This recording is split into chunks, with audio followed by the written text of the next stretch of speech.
We are the Guinea Pig Collective. All will be assimilated. Resistance is futile. Once again, we are hanging out with Rorschach, getting the nod yet again for another superhero-related figure.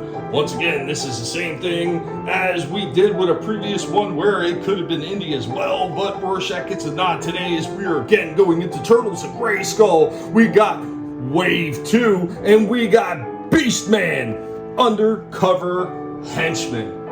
Once again, enjoying the hell out of these Turtles and Grayskull figures. I love this mashup of MOTU and Turtles, and this one looks pretty cool. Of course, once again, artwork on the back, and like every other one, this one comes with a comic book telling you a little bit about the story. It kind of leads into the idea that BeastMan is technically working for the good guys now. But anyway, really do enjoy these ones. I'm having a lot of fun checking all these ones out. I can't wait to get a few more of them. And let's go ahead, let's get this one out of its package, and let's take a look at it. But that doesn't mean I have to like it. Here we go with BeastMan, Undercover Henchman, right out of this package.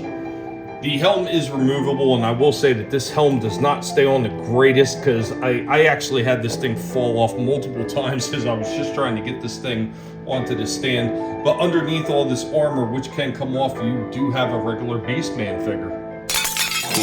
Don't work, don't work, don't work. Here we go with our BeastMan in another pose. As you can see, he's got a turtle shield as well. I guess that's because he's a henchman in disguise. Kind of working with the good guys from what I understand, just from a cursory glance through some of the story form.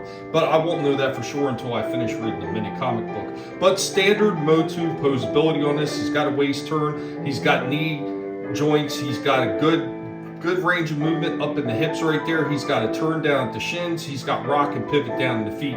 He does have a little bit of pivot up in the wrist, but it is a little bit limited by these almost like bracers that they have molded into the end of his arms. So on the one side, definitely gets in the way. The other side, not so much, which is kind of weird. He's got a decent elbow joint that also has a twist, so you can turn the arm all around in different positions. And of course, the standard socket joints that they have up in the shoulders for flaring out and of course spinning all the way around. Decent ball up on the head, so you can get some pretty good movement out of that. So, so far so good. Let's get his other weapon out and check that out. Here we go with another pose with BeastMan. Almost looked like he's running. Did have to kind of bounce the other foot on the ground to keep him upright, because once again, the holes in these feet for the post for the little bases is a little bit too far back. But overall, not bad looking. You see all the extra movement he does have, and he does come with this. It's almost a combination of a whip and a flail, because it's got these little metal spikes running around the whole top of it. Pretty cool looking design overall. I gotta say, this is not bad. It's not bad at all. Once again, because there is a little bit of lack of, because of this rubber skirting that he has down at the bottom, there's no possible way to get him into a kneeling position whatsoever.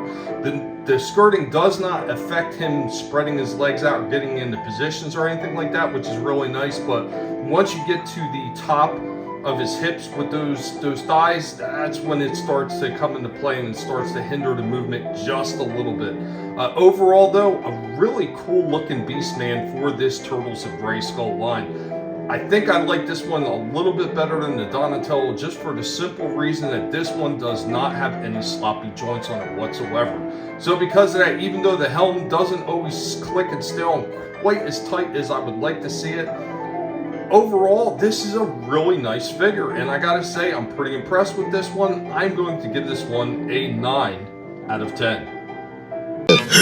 It's good to feel needed again. Right before we wrap up right here, let's take a quick look at Belly of the BeastMan. So, of course, as always, these things come with these really cool little comics. It gives you a little bit of backstory, lets you know about the characters and everything that is going on in this MOTU TMNT crossover world.